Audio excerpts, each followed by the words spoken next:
Education Principal Secretary Belio Kipsang allays fears following the killing of a KCSE candidate. As CJ Martha Kome calls on the Maa community to embrace ADR. Welcome to KBC's Prime Edition program. We are live in Nairobi, Kenya from Broadcasting House. Good evening. My name is Mboya. And my name is Muchuma Odim. Topping this live broadcast.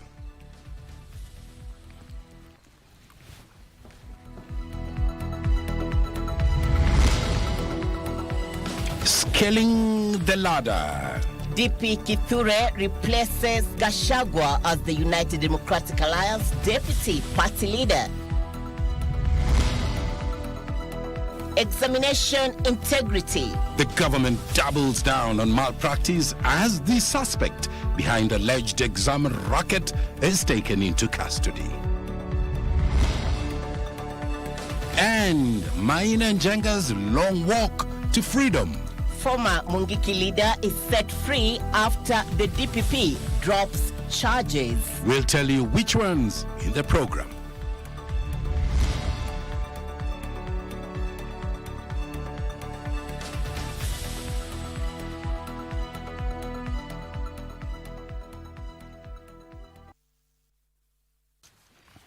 Our socials at KBC Channel 1 on Facebook, X, and YouTube. Our sign language expert tonight is Lucy Mwaura. Many thanks indeed for joining us. Straight to our lead story. Deputy President Kindiki Kithure is tonight vowing to promote the ruling UDA party's democracy and assist its party leader, President William Ruto, in running the political outfit. Kindiki replaces former Deputy President Rigathi Gachagua, who was removed from office last month. UDA party's constitution designates the president as the party leader and the deputy president as the deputy party leader, respectively. However, according to the party officials, Gachagua will continue to be a member until he decides. Give us on Maina opens our coverage with that story on political party UDA. The ruling executive committee meeting of the ruling UDA party held at its headquarters in Nairobi on Monday resolved to designate Deputy President Kithure Kindiki as its deputy party leader. How are you, my brother? Yes. How are you? Good to see you. The change of guard comes a month after the impeachment of former Deputy President Rigathi Gachagua, which was succeeded by Kindiki swearing in as the next second in command a week ago. I, Kithure Kindiki. His Excellency Rigathi Gachagua, EGH, ceased to hold office of the Deputy President of the Republic of Kenya. After taking the helm of the party, Kindiki vowed to assist his party leader, President William Ruto, to grow the party's democracy through holding grassroots elections and registering new members. Elections, the grassroots elections that have been going on, we will again, under the leadership of our party leader and consultations with the party organs, make sure that we proceed with that process of completing grassroots party elections. Kindiki said he would consult with member lawmakers and promote the ideals of the party in the day-to-day running of the political outfit. I must thank you for acting swiftly to make sure that our party does not experience any leadership gaps, so that we move forward the same way the other constitutional process of the transition in the office of the Deputy President of the Republic has already been concluded. The UDA constitution designates the president as the party leader and the deputy president as the deputy party leader, respectively. However, sources within the party reveal that Rigathi Gachagua will have the liberty to remain a member unless he opts to resign. Give us Maina, Prime Edition. Onto the story we highlighted for you. Former Mungiki leader Maina Njenga is a free man after the Director of Public Prosecution dropped charges citing a lack of cooperation by some witnesses. Maina Njenga had been charged with being a member of the outlawed Mungiki sect and engaging in organized crime, as Tilio Marco reports. According to the state, 20 witnesses were unwilling to testify against Njenga due to their relationship with the former sect leader. The court directed that Maina Njenga and 11 co-accused persons be discharged, their bonds refunded, and their phones returned. This court's ruling is explicit as to the admission by the prosecution of its grounds for termination of the case. That is the account of lack of evidence. This willy-nilly decision by some officers to charge people and then come and say, sorry, we did not conclude on the investigation, should stop. Tunashukuru Mwenyezi Mungu kwa sababu ya hiyo haki tumepata. Tunashukuru mahakama, tunashukuru mawakili wote ambao walifanya hiyo kazi na nyinyi pia, na tunasema Mungu awabariki. Ukiwa na wengine ambao hawamo kotini. Elsewhere, Omar Ali Mohammed, the main suspect behind the abduction and the gruesome sexual assault on blogger Bruce John Hajira, denied all charges leveled against him. Kinyume na sheria, unakubali au unakataa? Omar is accused of masterminding the beastly assault on September 12, 2024, in an incident that was met with widespread condemnation. The case will be mentioned on 15 November, when the court will decide on whether to grant or deny the suspect bail. Meanwhile, a 3-judge bench of the High Court has postponed the hearing of the case challenging the proposed leasing of JKIA to Indian conglomerate Adani Group to December 17. As workers, we remain opposed to the intention of giving out JKIA to Adani. We have said not once, not twice, that it's not a good deal for this country. It is not a good deal for workers. It's not a good deal for the sector, that is the aviation sector in totality. A petition filed by activist Tony Gashoka and Mount Kenya juries seeking to stop the government from leasing the airport will proceed on November 27th. Tilio Marco for Prime Edition. It's week 2 of the KCAC exams, and Basic Education Principal Secretary Dr. Belio Kipsang is tonight reaffirming the safety of the candidates in schools. Why? To avert conflict and also injury among learners, as the Kenya Certificate of Secondary Education examinations enters its second week today, as I mentioned. But even as he sought to allay fears following the killing of a candidate at Shinas Boys High School in Nakuru County on Saturday, exam cheating is still a major threat, as the suspect was arrested for perpetuating it on the Telegram social media platform. Doreen Arange with the details. As the Kenya Certificate of Secondary Education examination entered the second week this Monday with Mathematics Paper 2 and Kiswahili Fasihi, the Ministry of Education expressed satisfaction with measures taken to ensure exam integrity. Our security teams, I would really want to thank them, because they have been extremely preemptive in these issues. That any case that try to come out, they are able to quickly identify them and neutralize them before they can cause any harm to our examination. And I can say with confidence, to this day, as we start the second week of our critical papers and the big papers, that we have run fairly and quite a clean exam. Speaking in Nakuru County at the opening of examination papers containers, Basic Education Principal Secretary Dr. Belio Kipsang said the 4 suspects in the murder of a candidate at Shinas Boys High School on Saturday night will write the rest of their KCSE examinations while in police custody. The incident that we had in Shinas on Saturday night was an unfortunate case. And I would want to really thank our teams, the security team, because they were able to quickly swing into action. One is to secure the environment so that the problem does not become spiral.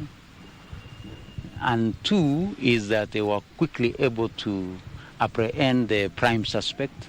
The students who are involved in those fracas that was on Saturday night, there were 3 boys, and the one that did the stabbing, all of them have been arrested.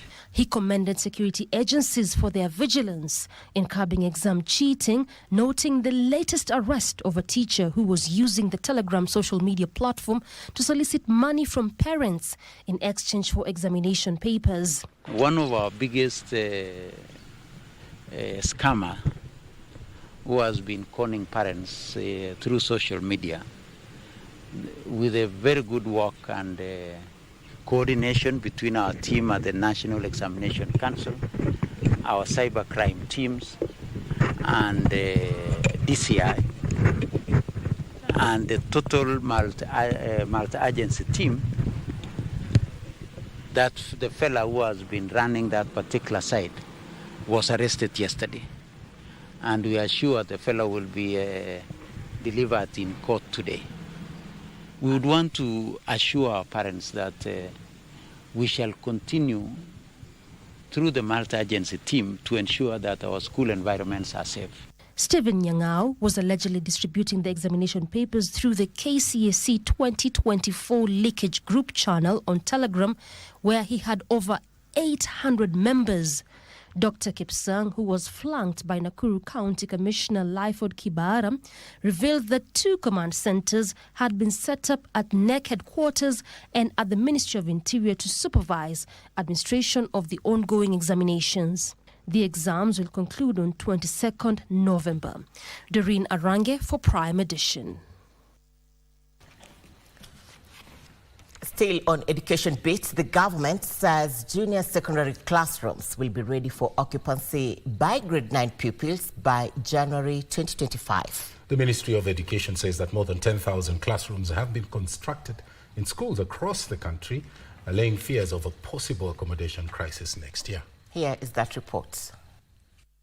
Speaking during the commissioning of 6 classrooms in Lari and Limuru constituencies, Education Principal Secretary Dr. Belio Kipsang said more than 20,000 intern teachers will be contracted by January 2025, where graduates primary teachers will be promoted to teach junior secondary school to bridge the gap between teacher-pupils ratio. Kufika January, tutakuwa tayari kwa watoto wetu kwenda grade 9 bila shida yoyote kwa mambo ya madarasa, kwa mambo ya classrooms, mambo ya walimu. Vile mnajua tuliconvert 46,000 teachers wenye walikuwa intern. Kufikia January watakuwa permanent and pensionable, na tutachukua wengine 20,000 interns wengine 20,000 ili watusaidie kwa mambo ya grade 9. Lari Member of Parliament Mburu Kahangara said there will be proper utilization of National Government Constituencies Development Fund in the construction of more JSS science laboratories in primary schools. We can assure parents and pupils that by January we'll have enough classrooms. The only challenge that we're having is that schools that are very far from the secondary schools will also need laboratories. For example, in Lari we have close to 30 schools that do not have secondary schools next to them. So we need to construct laboratories. That's one of the challenges that we're having currently, because we have to do the classrooms, we have to do the laboratories, and as I said, in Lari sub-county we're also doing the lockers and the seats for the pupils. So we'll need the ministry to come in also to assist. Christine Matunda for Prime Edition. That story brings us to a fast break right here on Prime Edition. Your favorite show, The Cabinets, will be coming up in a bit with the detail and clarity you deserve. Stay with us.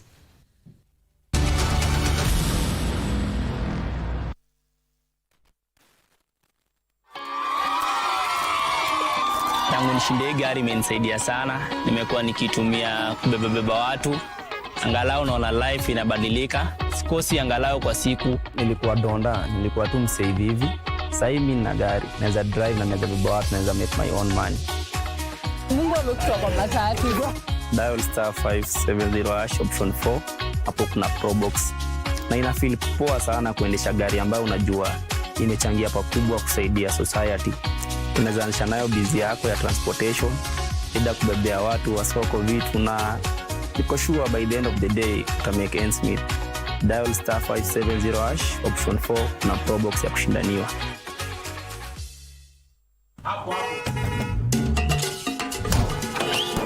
Wewe bro, nipatie hiyo receipt ya items. Wazi.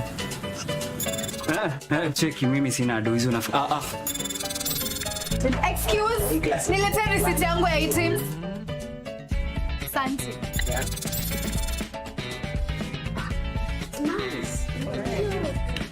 Ni pesa ngapi? 3,000. Hebu nisaidie na ile receipt ya items.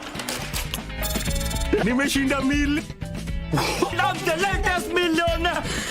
me, baby. Yes! Guys, nimeshinda laptop. Nimeshinda TV 50 inches.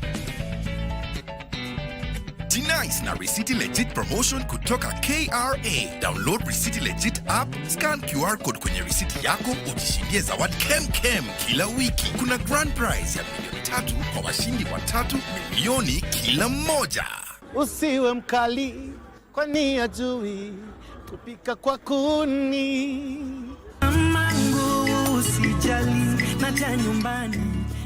Music has always been a backbone in my life. I've always been in music even before I got into TV.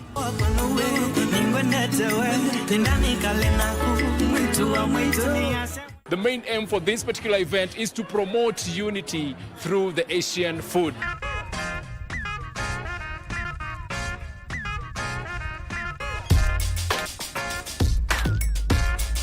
This is what we call as nasi lemak, or is coconut rice made of coconut milk. This is spring roll. We call this Shanghai or lumpia, and it's mixed with vegetables and tofu as a mix instead of meat, vegetarian friendly.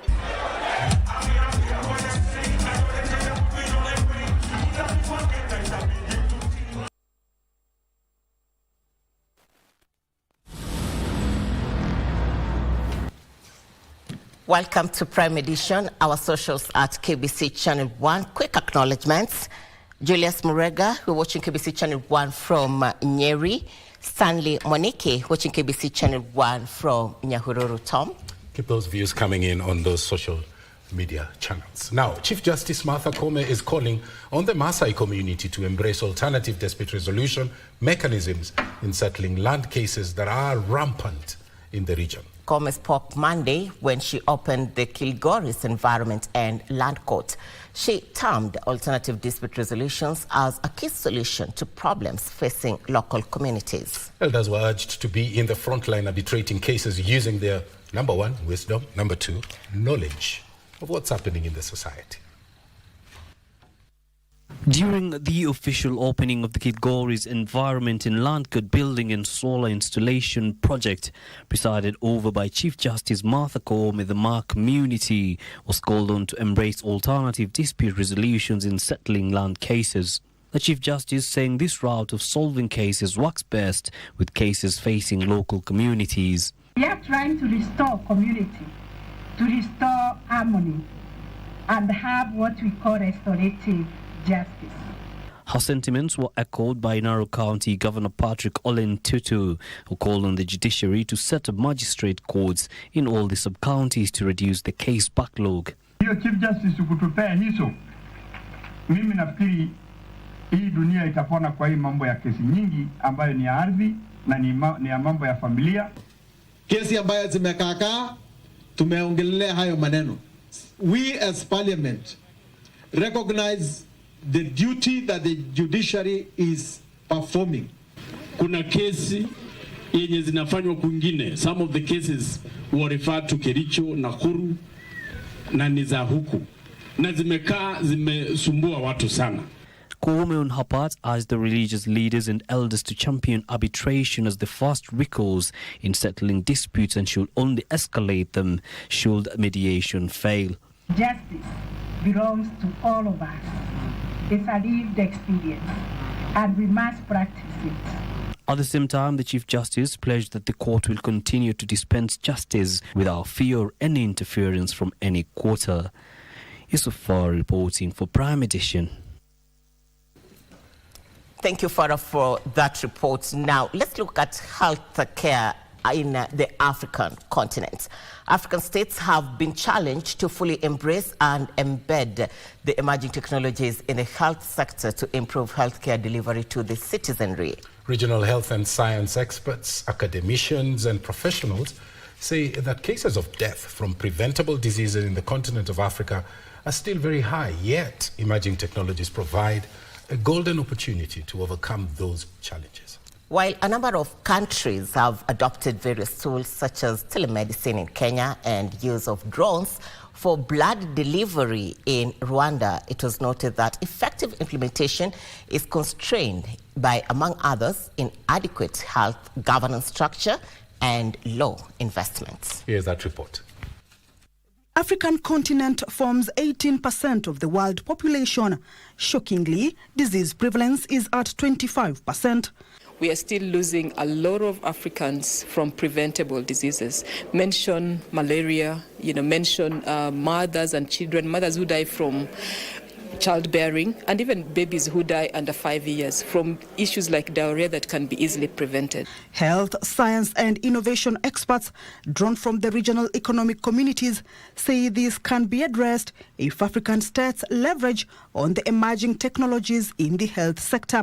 And some of them, like the ones being developed for stopping mosquitoes from transmitting malaria parasites, we know that will overcome issues like mosquitoes being resistant to some of the regimes or even the nets that are being used right now, which means that we won't be focusing on the individual. The experts from the African Institute for Development Policy and African Union Development Agency, NEPAD, say the digital tools enhance diagnostic accuracy, treatment efficacy, early detection, personalized treatment plans, data-driven decision-making, and operational efficiency. African Union Special Technical Committee on Infrastructure, they did adopt the artificial intelligence strategy. So what we have to do now to allow our countries to domesticate that strategy or to align that continental strategy to their own national strategy. If they don't have, we have to support them, is our responsibility. For example, if the Republic of Kenya does some work in post-market surveillance and they find that some of the medicines are substandard, it should be easier for the other partner countries and probably even countries outside Africa just by a click of a button to see that this is what Kenya has done. And if probably that you might find that the source of that product is same.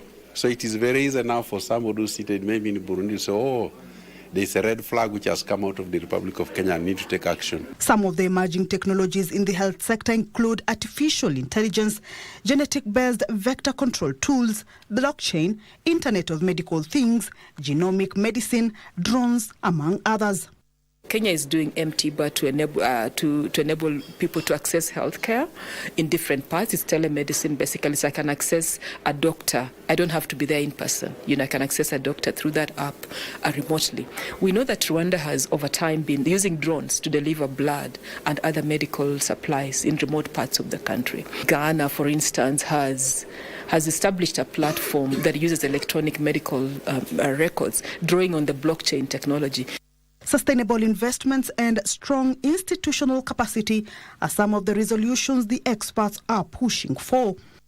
We're just not investing enough, because for us to integrate these technologies in our healthcare systems, we need to put in money, right? Domestic investments. For instance, if you're going to integrate the artificial intelligence tools in our healthcare system, we need to be able to purchase those tools. And importantly, even the healthcare workers to have the capacities they need. They say revolutionizing the healthcare system to achieve universal health coverage can be easily attained through member states' commitments, as the continent already enjoys wide use of mobile phones and internet. Kamchemenza for Prime Edition. Let's stay with healthcare, but on the local front. Members of Parliament from the Bomet County want the county's health chief officer to take responsibility for the death of a patient that occurred at Longisa Referral Hospital, allegedly due to negligence of medics. Led by Bomet Senator Hilary Sigei, the lawmakers lamented the healthcare in the region system was in limbo, with various medical facilities lacking medication. The MPs also want ethics and anti-corruption to investigate alleged cases of bribery at the hospitals in Bomet County. Gishuki Washira with the details. And this one calls upon the immediate resignation of those who are responsible. In this case, we have got the hospital superintendent, who should have immediately taken responsibility. We have got the chief officer health. He should immediately have taken responsibility and resigned for this failure, because this is a confirmation of their failed leadership and their inability to do the right thing, that is to give appropriate leadership. How can you have somebody coming from security? I understand he was coming from prisons. and is now the CC for health. The CEO, I mean, for health. It is very unfortunate. I think that is why we are having a lot of problems. We need to ask Parachok to fire these guys and put the right people in their places. We have people who are qualified to do the issues of health. There was an instance where a old lorry came to a dispensary called Kabiangek, and people thought that it was bringing in medicine to assist the locals. And the people who were there were called to come and unload the lorry, only to realize that they were unloading packets of condoms only, and not medicine, for that matter. So the whole issue of health in the county of Bomet is not working. This incident must be a wake-up call for the entire country, and we are saying that this will never happen again, because from today we want to see heads roll. We want to thank the government particularly for sending the anti-corruption unit, and we want to see results. We don't want to see issues being taken lightly. I also call upon the members of the County Assembly to really play their oversight role, because they are the ones who are supposed to be assisting us in the ground. The members of the National Assembly, the Senate and the members of the Parliament have come out to talk about these corruption issues because they have the details in their fingertips, and we are waiting for the relevant authorities to give us what is really happening. And it is now upon the members of the County Assembly to make sure that these things are followed to the letter. Okay.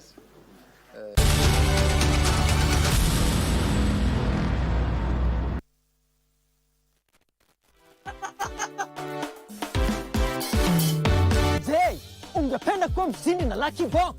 Ni rahisi sana. Bonyeza *463# uwe mshindi. Kuna vitu vingi sana vya kushinda, kama vile TV, kuka, washing machine, fridge, kipiki, pesa na hata gari. Na sio gari tu, Subaru. Na kuna jackpots kadha wa kadha. Kuna power jackpot ya 1.9 million, mega jackpot 2.5 million, na super Sunday ya 3 million Kenya shillings. Kila mtu anaweza kuwa mshindi. Bonyeza *463# uwe mshindi. Kuchagua box ni kuchagua chapa.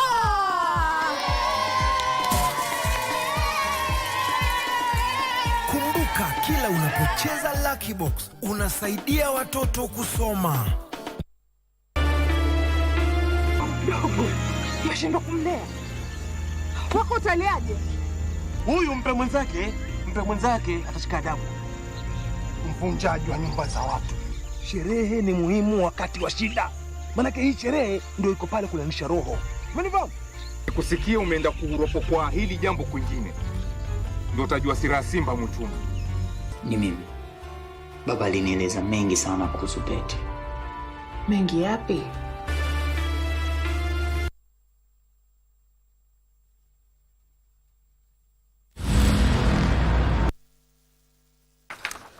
Welcome back, and on to stories in our county news roundup now.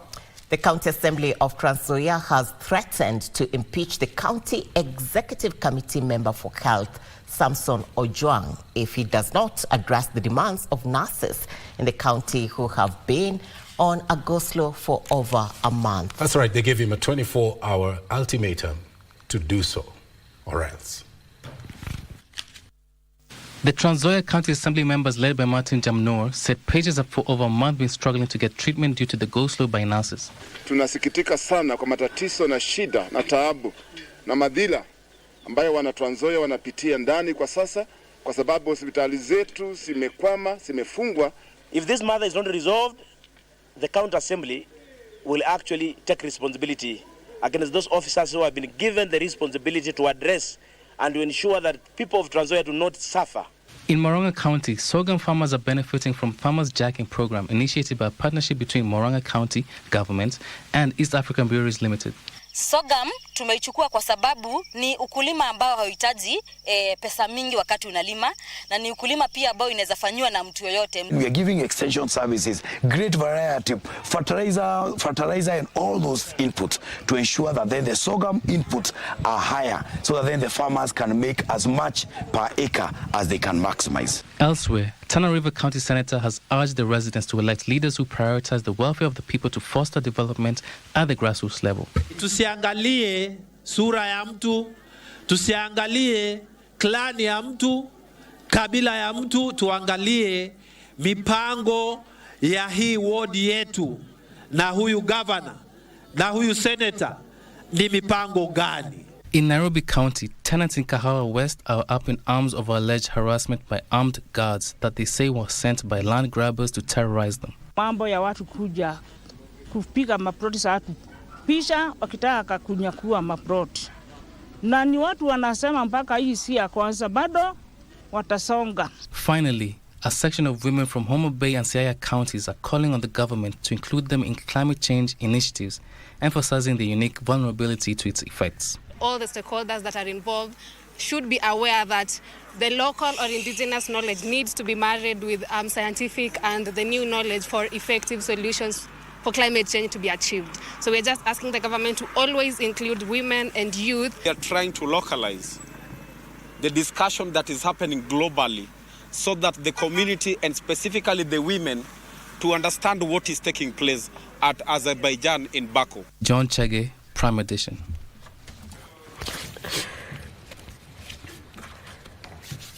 All right, she made history as the first woman to be elected to parliament in Kenya's capital, Nairobi. How did she start? She started off as a primary school head teacher, eventually joining politics and serving in the cabinet during the tenure of President Mwai Kibaki. Who are we talking about? Beth Wamboi Mugo. You know, is a story with Jackie Wambiru. Beth Mugo was born at Ishaweri village, Gatundu, Kiambu County. She lived with her parents and siblings in an extended family that included the founding father of Kenya, Mzee Jomo Kenyatta.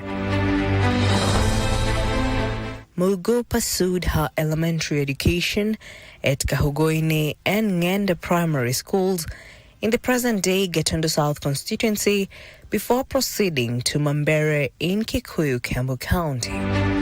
She joined Kambui Teachers College in 1956, where she acquired a National Teacher's Certificate in 1957. She served as headmistress at Kiganjo Primary School from 1958 to 1959. In 1959, following her getting married, Mugo left for the USA to pursue further studies. She was a beneficiary of the Airlift Africa project, pioneered by Tom Mboya and Julius Gikonyo in collaboration with the former president of the US, J.F. Kennedy. While in the US, Mugo studied for a diploma in business management from Goldie Beacom College in Delaware. She joined Voice of Kenya, now the Kenya Broadcasting Corporation, where she held various top positions between 1964 and 1970. Her first attempt to join Parliament was in 1992 under the umbrella of Kibaki's party, the Democratic Party, of which she was one of the founder members and the only woman in the interim National Executive Committee when DP was founded. However, in 1992 elections, there was strong support for the Forum for the Restoration of Democracy Asili for the Asili Party in Nairobi and central Kenya. She did not make it to Parliament that year. In the 1997 general election, she contested on a Social Democratic Party ticket, a party whose presidential candidate was Charity Ngilu. Although the rest of Nairobi was united under DP, she won the Dagoretti parliamentary seat with a landslide, becoming the first woman to be elected to Parliament in Kenya's capital. The 1997 elections culminated in a record 9 women members of Parliament, Women MPs came together and established the Kenya Women Parliamentary Group, with Mogo becoming the founding chairperson for the group.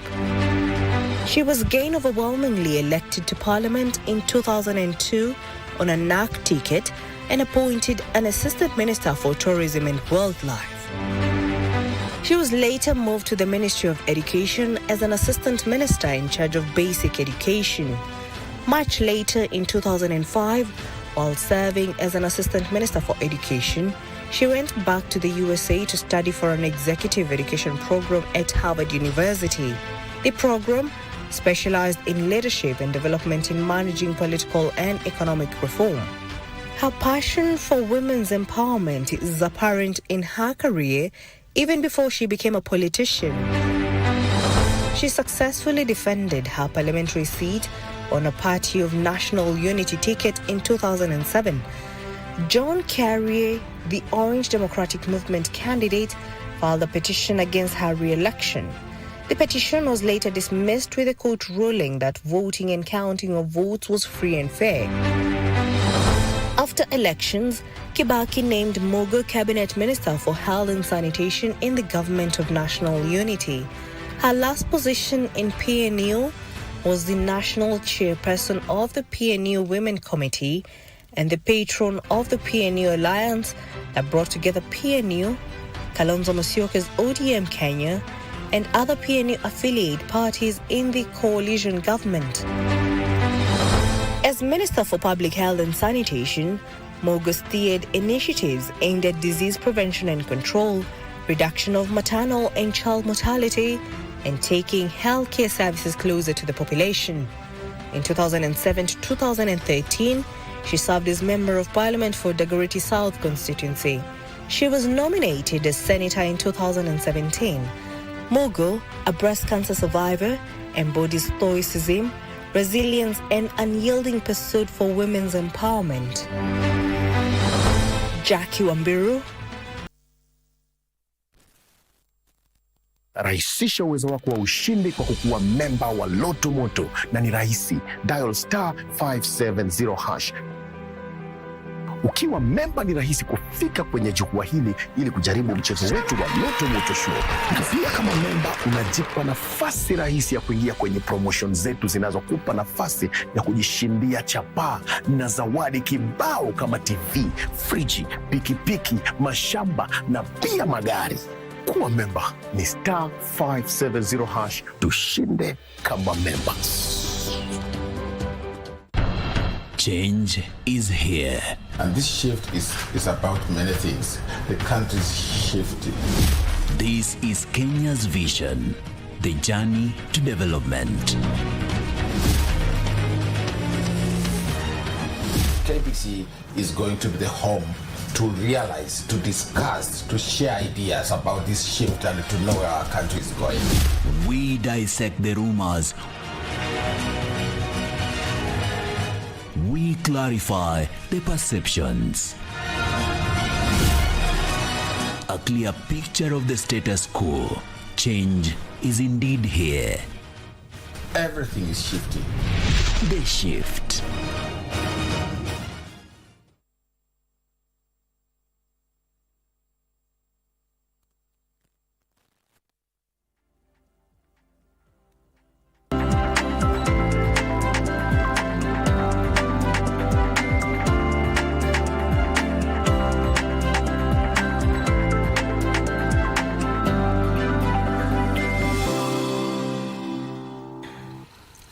It's 25 minutes past the hour. It's now time to look at the day's business. Wairi Bonjenga is here with us. Nimo, how are you?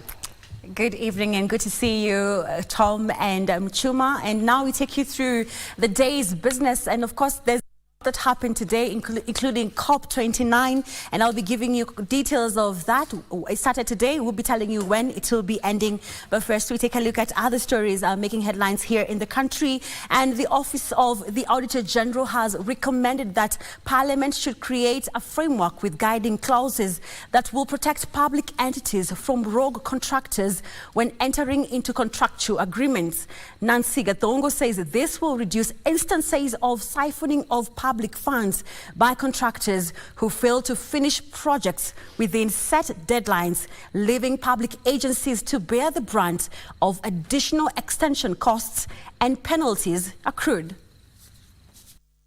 The construction of Line 5 oil pipeline had been scheduled to be completed within 18 months from the date of contract on July 1st, 2014. However, the project experienced delays occasioned by the change of design specifications by the project engineer.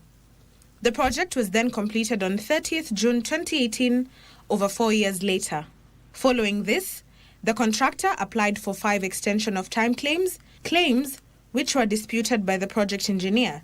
Auditor General Nancy Gathungu, in her review of KBC accounts for the year, flagged the role, citing risk to the loss of public funds. It's important as we're looking at that tool, the low-lying fruit now is to ensure that we can even have a guideline that for all contracts there must be certain clauses to protect public interest and public funds, where if there is failure, then legal officers must explain. Gathungu noted that the creation of a standard guiding tool will ensure public entities remain insured against tenderpreneurs who source for extra funds through extension claims of procured projects. All legal counsel or all legal officers in public entities need to be trained so that when you're seated at the negotiation table, when you're looking at a contract, when you're looking at those clauses, there must be clauses to protect public funds, and there must be clauses to protect the public entity in terms of an exit clause. Members of Parliament also raised concern that the Kenya Pipeline Company did not appeal the court rulings issued against them, leading to an additional burden in the scarce public resources. After the PRA has reviewed and they have noted that the right process was followed, they should not go to court. But you know, there are some of the companies that they feel they have to win a tender. If they don't get it, they try to frustrate the procuring entities by going to court after the PRA to waste time. When a contractor has been given a contract saying 1 year or 2 years, why should the contractor take 10 years or 8 years, excess of what they agreed? Senators also sought an explanation from KPC management on plans to decommission Line 1 to be a water transporting channel, noting that environmental hazards remained a priority for the safety of consumers. We need also to ensure that we have contracts that protect Kenyans, not only the contractors. I think doing that, and that's our moral obligation to the Kenyans, they expect us to do that. I think if there is nothing else that we'll achieve, if we achieve that, then we'll have saved this country. Ndutamo Kami for Prime Edition. And now we head to Azerbaijan, where the world's largest annual climate conference, COP29, got underway at the Olympic Stadium in Baku, with the United Nations urging countries to reform climate finance, accelerate green transition to lower emission. UN Climate Change Executive Secretary Simon Estelle said now it's time to show global cooperation and unity in tackling climate crisis. O'Brien Kimani is attending the Conference of Parties in Baku and has more details. Dubbed the COP of Finance, the meeting in Baku is expected to put to test rich nations' commitment to increase climate finance to the Global South, which continues to bear the brunt of evolving climate. The Global South is banking on the meeting to raise climate finance to more than $1 trillion to help accelerate just transition, boost adaptation and develop efficient, resilient programs. Speaking during the official opening of the COP29, UN Climate Change Executive Secretary Simon Estelle urged countries to agree on a new global goal for climate finance and work hard to complete the pending issues, delaying the rollout of the international carbon markets trading mechanism. Now is the time to show that global cooperation is not down for the count. It is rising to the moment. So I urge you all, let us rise together. Non-state actors attending the meeting called on rich nations to increase climate finance to the Global South to help developing countries boost climate resilient programs. The election of former U.S. President Donald Trump and the absence of President Joe Biden has also raised concerns that one of the world's biggest polluters is not serious in joining hands with the rest of the world in addressing climate change. The expectation is low. If even the agenda for the COP today has not been agreed, then you cannot expect much at the end of the COP. So, generally, the tradition since 2015 of the COPs had already been changed. High-level presidential. The number of high-level presidential that attend a COP sends a very strong signal of the success at the beginning. It is the choice of the United States. If they don't want to be part of the global community, well and good, the world will continue without them. If they want to remain, to isolate themselves, is their choice. So this is a global process. In the next 10 days, delegates from more than 200 countries are expected to ban the midnight oil, looking for better ideas to boost climate finance, accelerate resilient measures to address the pressing need of climate change. The 29th edition of the Conference of Parties got underway here at the Olympic Stadium in Baku, Azerbaijan. Just like many other COPs, the opening ceremony has never been the issue. It has always been a question of the quality of engagement, the dialogues, as well as the commitments made. And that's how history will judge COP29. And we shall be here to witness. From Baku in Azerbaijan, I'm O'Brien Kimani. Thank you, Brian Kimani, for that report. The conference will be running from today till the 22nd of November. So Brian Kimani will be bringing us details of the talks that will be happening right there on, of course, green funding. Now we move on to other stories where the government is calling on business owners to diversify their export base to maximize the opportunities created by incoming foreign investments. Trade Cabinet Secretary Salim Mboya says the government is focused on strengthening partnership with strategic international allies like the United Arab Emirates to drive economic growth in the country. The country's expanding consumer demographic and strategic location continues to catch the attention of investors worldwide, eager to tap into one of the region's most promising business opportunities. Among these investors is the United Arab Emirates, which ranks 6th among Kenya's trading partners. Statistics from the United Nations Comtrade database on international trade shows that Kenyan exports to the United Arab Emirates are valued at $399 million in 2023 against imports amounting to $2.9 billion. The UAE is actively seeking to strengthen ties, a growing interest the nation attributes to Kenya's consistent trade policy reforms. Population in East Africa growing year by year.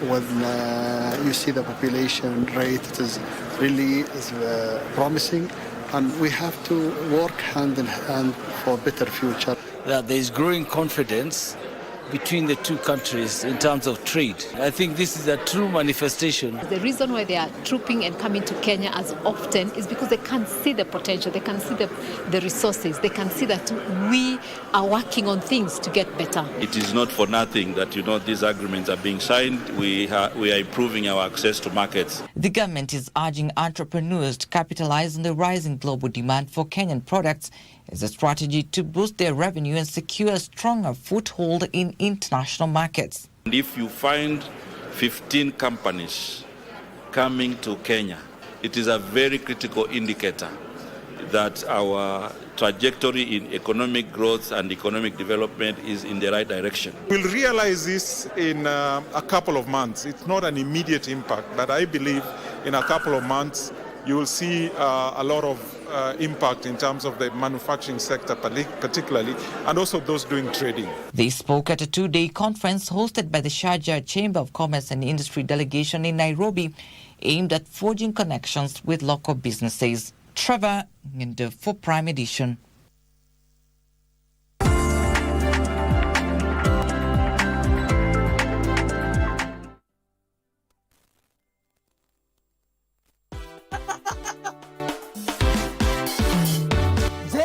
Ungependa kuwa mshindi na Lucky Box?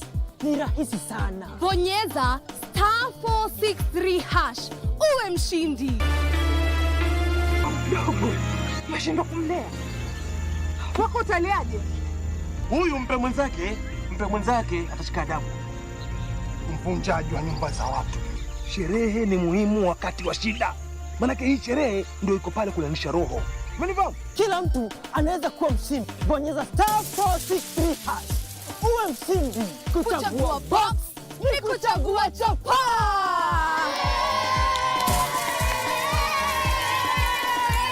Kumbuka, kila unapocheza Lucky Box unasaidia watoto kusoma.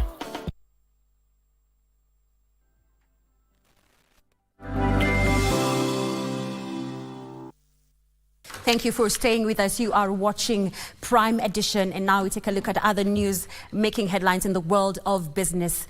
There is an urgent need to build capacity of the institutions of higher learning to support training of generative artificial intelligence and edge computing to increase the Kenya's skills pool. Speaking during the unveiling of the CIO 100 conference scheduled for this month, stakeholders called for collaboration and development of a curriculum to ensure there is enough AI talent needed by the local enterprise to drive growth in the local economy. For many small and medium enterprises in the country, access to modern technologies such as generative artificial intelligence, edge computing and machine learning, which are key to driving growth, enhancing efficiency and security, is being limited due to insufficient local talent pool. As a result, many enterprises are forced to source the technologies, which often drive costs for many enterprises. There are a lot of people within Kenya that actually have these skills, and they've been brought together either through tech hubs to develop solutions or bespoke solutions that can help the smaller companies. So some of these smaller companies are actually running software that has been developed locally in Kenya, and that is very helpful to them, and that's affordable. Through enhanced collaboration with private sectors, Chief Information Officers are calling for urgent development of a curriculum that will ensure companies in Kenya acquire local talent and reduce costs of acquiring the new technology. Increased AI adoption, for instance, is being backed to help companies reduce fraud, especially in the financial sector, and improve production processes for manufacturers. Some of our curriculums are sort of outdated, and by the time they are releasing the workforce to the industry, we have to start the training again, right, and give them the practical space. So, and one thing I wanted to point out is that I think the government also and the learning institute need to make this curriculum thing more archer. But again, it's not just about technology, it's also about understanding your insider threats, because some of these guys work with people inside, so it's a multifaceted strategy that you must adopt, and the use of AI helps us in doing that. The 16th edition of CIO 100 Awards and Symposium is set to bring together IT leaders from across the continent with discussions revolving around emerging technologies. We've tried to make it more African. We've got a list of good speakers from Kenya and around Africa, from Nigeria, South Africa, and all those countries that have really made impact on the technology space. Last but not least, conservationists and tourism stakeholders have launched ecotourism sustainable recovery initiatives aimed at promoting Malindi as a green and clean tourist destination. The move seeks to ensure beaches and the town are kept clean of plastic waste to prevent pollution that threatens the marine ecosystem. Eco-friendly travel is gaining traction, and the efforts in Malindi Beach are attracting tourists from across Europe. Increased tourist arrivals mean more business for local vendors, restaurants and artisans, while creating job opportunities in hospitality, tour guiding and other service sectors. We have put in market strategies to attract our local residents to come and visit Malindi, and especially to come to our hotel, Diamonds Malindi.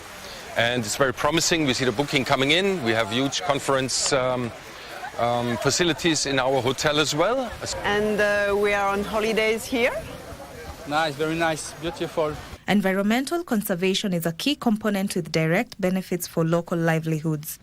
By keeping Malindi's beaches clean, the initiative helps preserve marine ecosystems, which support the local fishing industry, a vital source of income for many families. Ntindi Kasim, senior warden of Malindi Marine National Park, emphasized the connection between a healthy marine environment and sustainable tourism. We have a lot of creatures here who depend on the marine resource, the habitats, but when we have a lot of trash, then it ends up affecting the marine life. With more tourists drawn to Malindi eco-friendly reputation, the initiative is expected to increase demand for locally made products, services and experiences, generating income and sustainable job opportunities for residents. Well, that marks the end of business news for tonight, but we'll take a short commercial break and we'll be back with the sports of the day with Daniel Wahome. My name is Odim Mujenga. Have a good night.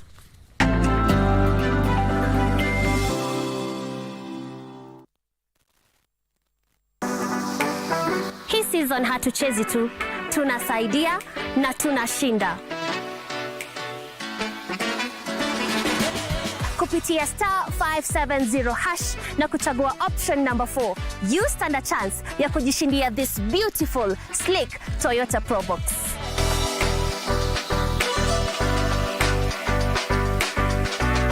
With a 1500cc engine, fuel consumption iko chini. Exterior iko sawa, and let's not forget, iko na a spacious boot. Iko na sound system nzuri sana with speakers on both sides, phone holder na touchscreen monitor. Ukijishindia hii gari, there is so much you can do. Kama ni kuendea stock sokoni, hii gari itakufaa. Kama ni transportation, iko sawa. Dial *570#, chagua option number 4 na uchomoke na this Toyota Probox hii December. Say bye-bye to FOMO, the fear of missing out, by downloading the KBC Online app that gives you access to everything you love. Get the latest news, sports, music, entertainment news, live TV, live radio, and so much more at the palm of your hand. To get the app, simply search KBC Mobile Digital App in your Google Play or App Store and download the app. Catch what you want, anytime, anywhere. Stay connected. Stay ahead with KBC Mobile Digital App. RMP Stars doing the pressing. Odim heading towards the byline and just overrunning that ball. Harambee Stars are set to face Zimbabwe on the 15th November at the Orlando Stadium in Johannesburg, South Africa at 7 p.m. Catch the matches live on KBC Channel 1 as both teams chase slots at the 2025 Africa Cup of Nations.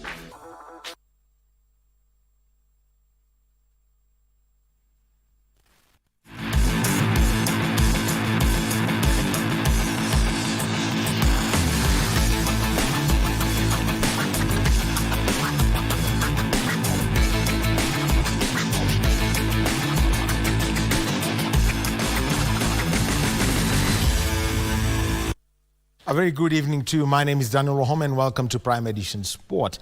Now, the national soccer team, the Harambee Stars, left the country for South Africa to take part in the 2025 Africa Cup of Nations qualifiers remaining. That's against Zimbabwe and Namibia, respectively. Kenya will play their first match against Zimbabwe on Friday at 7 p.m. and that match will be live on KBC Channel 1. The Enkin Firat Chargers will be captained by Aldo Hill, top scorer Michael Lunga, who featured against Cameroon, where he scored the lone goal as they beat Harambee Stars 4-1. Also in the squad is Kenya's under-20 captain Amos Onjala, who earned his first call-up to the senior team. We have to pressure, we have to push, so they will not open the game, they will close the game, they will try to play on time. We are aware of this and we will have our ideas how to open the game. Kenya will play their first match against Zimbabwe on Friday at 7 p.m. and will be live on KBC Channel 1, with the second match against Namibia scheduled for 19th of November and will be live on Y254 from 4 p.m. Both matches will be played at the new Peter Mokaba Stadium in Polokwane, South Africa. Harambee Stars, who are currently third on the Group J standings with 4 points, must win both encounters to qualify for the 2025 African Cup of Nations. Cameroon lead the group with 10 points, followed by Zimbabwe with 8 points, while Namibia are pointless. Reigning mountain running World Cup champion Patrick Kipngeno and silver medalist Philaris Kisang are among the top athletes who will be competing at the Mount Longonot Trail Challenge set for this Saturday. The challenge will also feature the 2023 Mountain Running World Cup champion Philemon Keriago. The event will include a 10-kilometer uphill and downhill challenge, with winners set to get a cash prize of 200,000 shillings, while the second and third placed athletes will pocket 100,000 shillings and 75,000 shillings respectively. Speaking at the launch of the World Mountain Running, President Tomo Sofo, who will grace the event on Saturday, announced that they will open the bid for the country to host the 2027 World Mountain Running Championships next month. He assured Kenya of its support in nurturing mountain runners owing to the country's richness in mountains for both training and even hosting events. Sofo is currently in the country in his maiden visit. So let us all go to Longonot on Saturday, go and compete. It is part of our program and is part of our events, which is in our calendar of events for 2024-2025. If you have such strong runners, that those runners here, it means that it's like a pyramid, and the pyramid could be as high as it is wide. And if you want to have a really high pyramid, and you are on top of this pyramid, you need to have a wide basis. Has dominated the Mombasa County Swimming Association Junior Championship held at the Aga Khan Academy. More than 200 junior swimmers took part in the two-day event.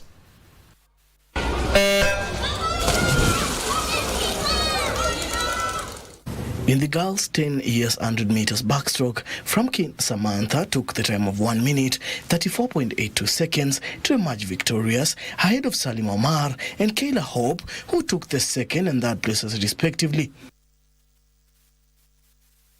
We have about 7 teams taking part and about 1,300 entries.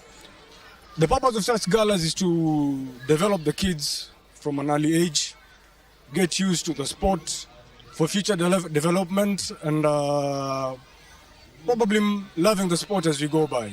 Salma Omar took gold in the girls' 10 years 100 meters butterfly with a time of 1 minute 40.75 seconds as Hope Keila and Nona Samba completed the podium dash. Abdul Kadir of Mombasa Aquatics won the boys 11 years 200 meters freestyle, followed by Hamid Mawi and Jada Kahido, who finished in the second and third places respectively. More than 200 junior swimmers took part in the two-day event. For Prime Edition Sports, I'm Daniel Mwendwa. Combined boxing team will compete in the East African Club Championships for the coveted regional titles. Speaking in Mombasa when the team departed for Tanga, Tanzania, head coach Peter Onyango said that the team is well prepared for the tournament, given that they have had ample time to train and prepare the boxers adequately. Onyango added that a total of 16 Kenyan boxers will participate in a 4-day competition that has drawn participants from South Africa and Malawi. Team captain Kombo Mwinyi urged all boxing enthusiasts in the country to rally behind the team and expect good results from Tanga. This will be the third time the Mombasa combined team will be featuring in the championships, having clinched 2 gold medals in the last 2 editions.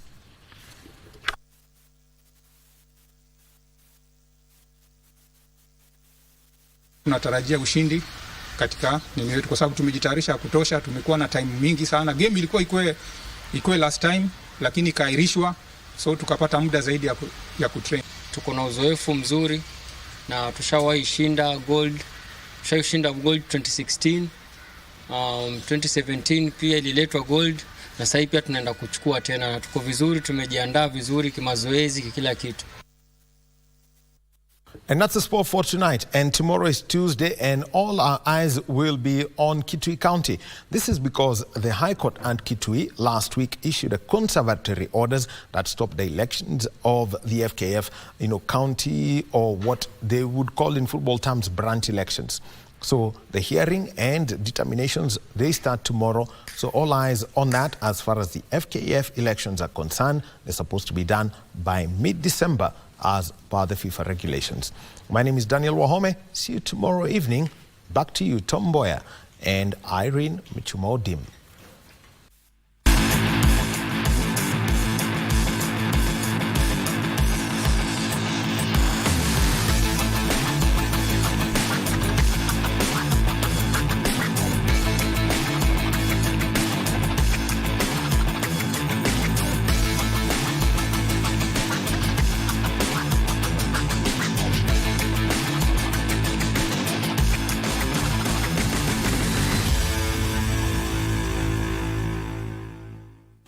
Many thanks indeed, Daniel Wahome, for giving us that sporty update. And of course, Wairimu Njeka was there earlier on the day that the world's largest annual climate conference, also known as COP29, got underway at the Olympic Stadium in Baku, Azerbaijan. And you know what? That was out there. Here in Nairobi, as we conclude, I can tell you the weather was beautiful. A bit of clouds, highs of 21 degrees and lows of 14 degrees Celsius. I wonder how the other parts of the country look like. You know, Tom, the rains are here, and it's a good thing. According to the Kenya Meteorological Department, areas around Garissa, Murang'a, Nyeri, and Samburu are expected to receive storms, though the storms will not last. But rains are here. Oh, so what would you advise them to do? To harvest? Yeah. Those areas that don't get rain quite often. It's a good experience. It has been quite a dry season, so it's a good experience. Of course, the fresh air that comes with rains. I agree. And I think harvesting is a good idea as well. Yes. Well, that's all we had time for. I want to thank you on behalf of the Prime Edition team in the back end. You know what? You never get to see them. You get to see me and Muchuma. So we have to go now. No, before we go, Tom, I want to acknowledge 2 people or 3. Stanley, watching KBC Channel 1 all the way from Loitoktok.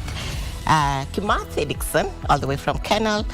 Julius Morega from Nyeri. And Linaz Isambwa from Moiben. And one here, Mogaka Alfayo, saying it is his birthday. Happy birthday to you, Alfayo. Alfayo. From where?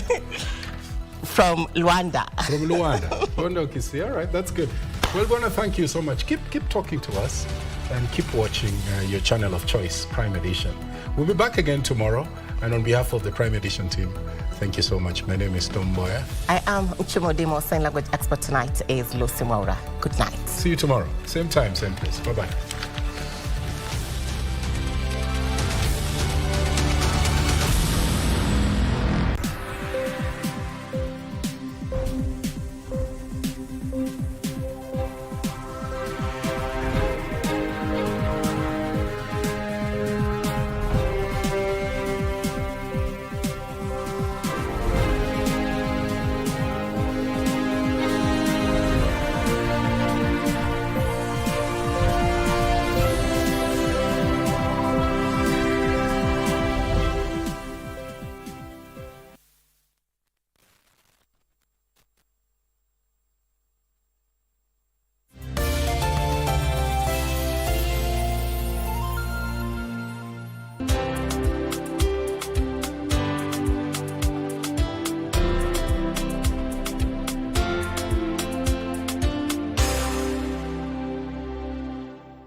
Ungependa kuwa mshindi na Lucky Box?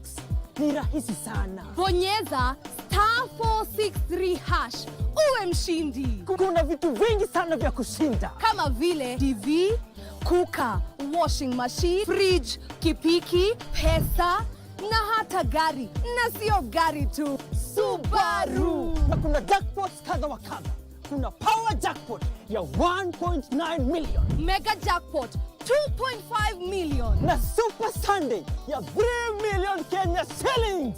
Kila mtu anaweza kuwa mshindi. Bonyeza *463#. Uwe mshindi. Kuchagua box ni kuchagua chapa.